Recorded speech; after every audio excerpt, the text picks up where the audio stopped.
We've got 15 locks in 1 mile on this bit of canal. It's hopefully going to be restored in the next 10 years. Keep watching to see what's going to happen.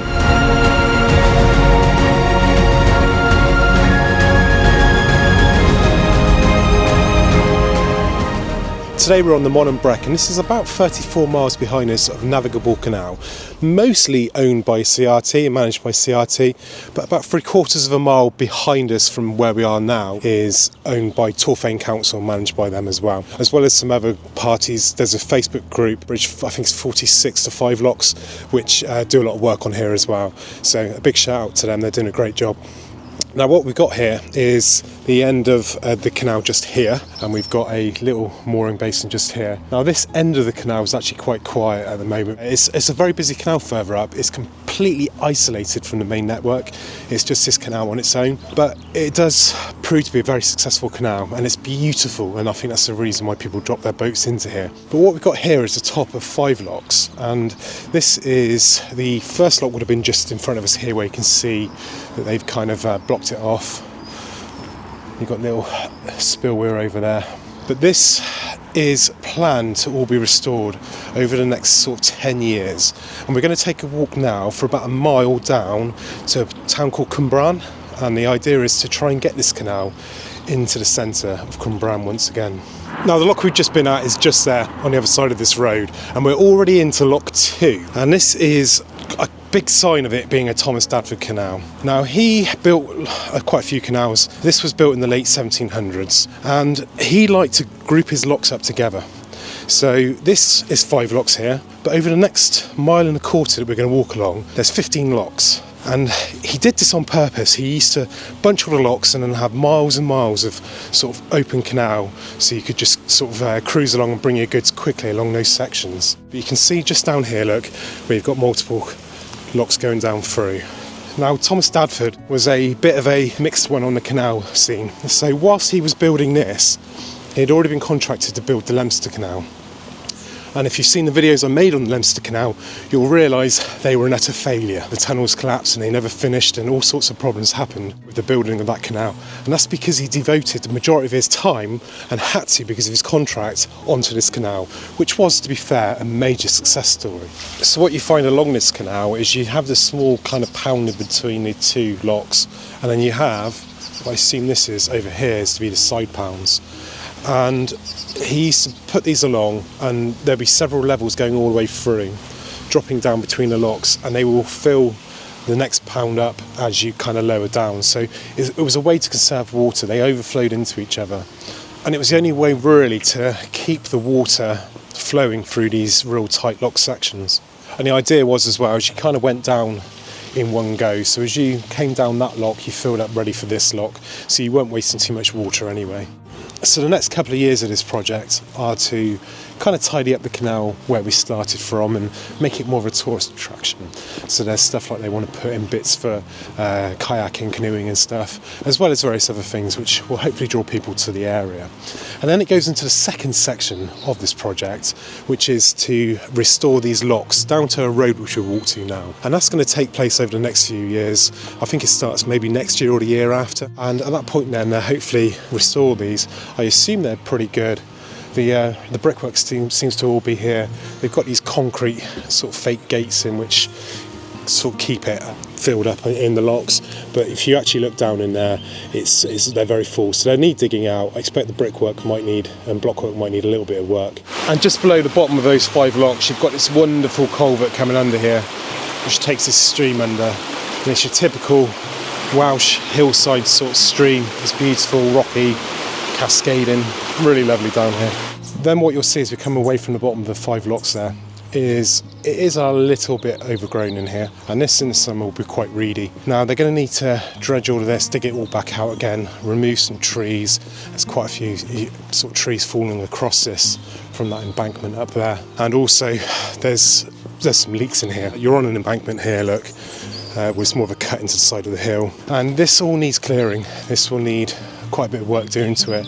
I'm not sure how much of it needs to be lined, but there's certainly a section of it that needs to be done. So the plan will be to sort of manage here as well. So this sort of hillside up here is very overgrown, and it doesn't look at the moment because it's all bare, but That'll need some sort of woodland management doing to it, and bits and pieces sort of to clear all this up.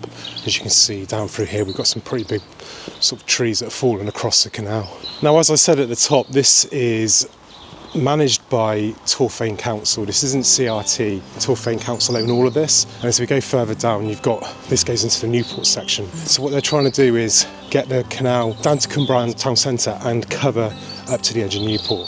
So there's one small section after the town centre as well, which I'm not really sure is in the document, but that is planned to be done as well. And the problem they've got here is water. So like I said, there's 15 locks over just over a mile, and they've got to prove to CRT that there's enough water in the canal above to actually open this up for navigation. There's a few ways to do that. You could put pump-act systems in the locks, but that's going to be expensive. Or you could just try and get other water sources into here. Now there's a stream there, maybe they could get an extraction licence for that. I'm not too sure what the answer is, but they may struggle to get enough water down here. So the 2029 section is finishing just down here, and we've got another 2 locks on this side of the road which will need to be restored. Now, as you can see, they have just been taken out and turned into this waterfall area, which is lovely.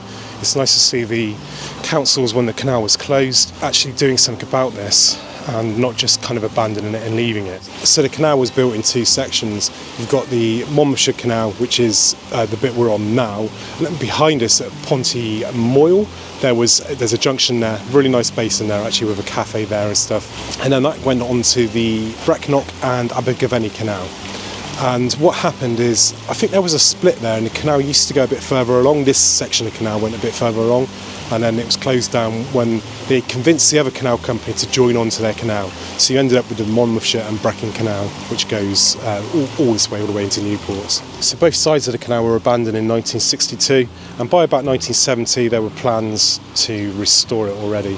Some of it had already been sort of lost and built on, and other areas have been sort of developed into town gardens like this. But there's now pretty much a plan over the entire length of the canal to restore it, apart from really a section on the Crumlin arm, which is one we've covered before, which the aqueduct was lost, and it's completely gone now from that point there. But there's about another, I think it's 7 miles of canal down here to restore, and the Crumlin arm has about another 7 miles as well. So there's still sort of 14 miles of canal here that can be restored. And this is the road here where it ends. So the plan is to bring the canal down to sort of this area here, where the lock will be just in behind us again on another waterfall. So the end of the 2029 section is just there. And then this is the 2029 to 2034 section. Now this is a lock where we'll be right now. This is the bottom of those 3 locks, and then that immediately goes into a small gap, and just where those trees are there, we get to another 3 locks. So as you can see, we're into sort of proper locks again now, rather than the waterfall ones behind us. If you actually look below there, it's culverted under there right to that last lock. So this is still fed from above as well. Really tall locks these are, they're really deep. If you see my video on 15 locks, you'll understand that as well. They are even closer together than these, I think. I'm not going to spend hours showing you all these locks because, let's be honest, it's just lock. 15 locks in a mile is insane. One cool thing down all this section of canal now are these signs. And it's the Bridge 46 group that have done it again with the lottery funding, and you can scan these and it gives you history on the area. These are dotted about all the way through, so it's quite a good way to learn the history of where you are. It tells you all about all local sort of kilns and buildings and stuff like that as well as some history on the canal itself. So there are some problems with areas like behind me here. You can see the culverted road there, so they've causewayed that and they're going to need to put a new bridge in there. But there's only really a few of those. That's probably the major road that needs to be done. There's a few smaller roads and stuff as well, so not a huge amount of way of bridges to get this done. But there is a problem just up ahead of us here, which if you look in front of us, you'll see there's a fence going across the canal. Now, last time I was here, which was actually last year, they were building either a new house or an extension that went right up to the lock.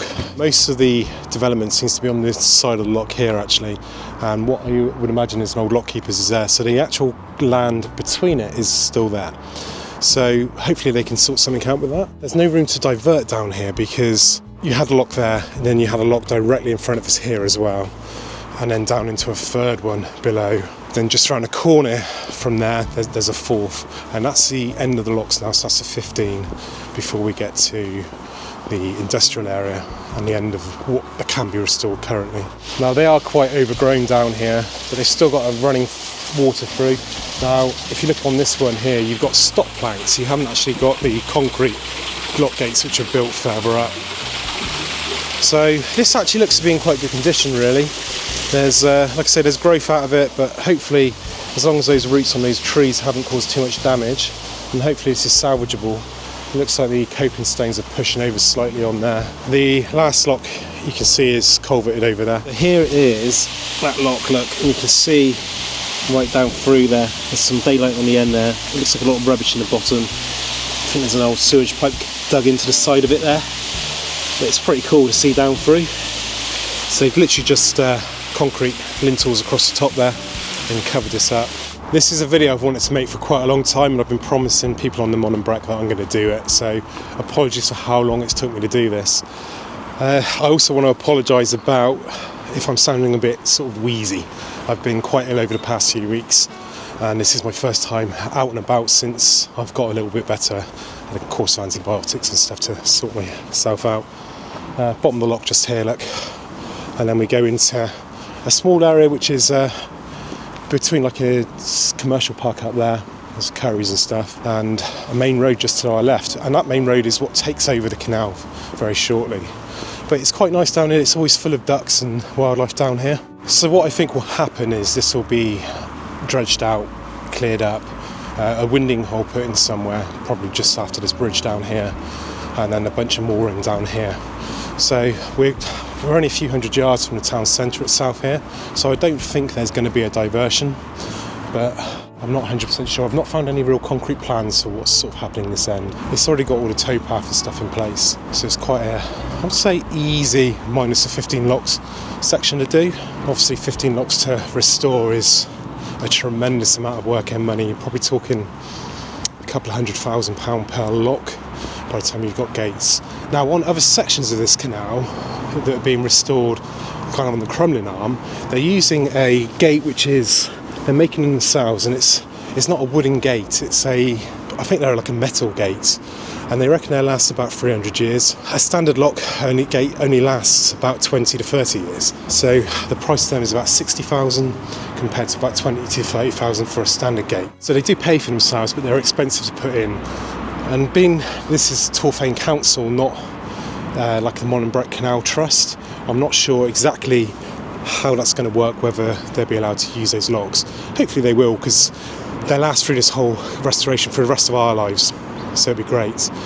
As you can see down here, actually, they've been doing some clearance work, so maybe they have started managing this down here a little. There are a couple of points I want to get to, if possible, just before we end this video, so I can show you kind of what's happened here. This has actually been cleared. Last time I was down here, this was completely overgrown and you couldn't get through here. But they've got a couple of old bridges here. Nice. It's just a pedestrian bridge, followed by a railway bridge. But this is the end just down here. Oh, this is cool to get down here. I really didn't think I was going to make this bit. And you can see where they've put a overflow in the end here, which is then culverting down and following on down this road basically. So there's a roundabout just ahead of us over here, and then this main road goes across that way, which is where it would have dropped across. I'm not sure what the option is. They could maybe drop it down in a lock here and then tunnel underneath that road, because they're never going to get through the roundabout there. So the canal would have been about head height here and gone down kind of directly through there. So this roundabout splits off up here to go up the hill. So with the canal being sort of up about here, you're not going to get a bridge across there. So I'm not really sure the way around it.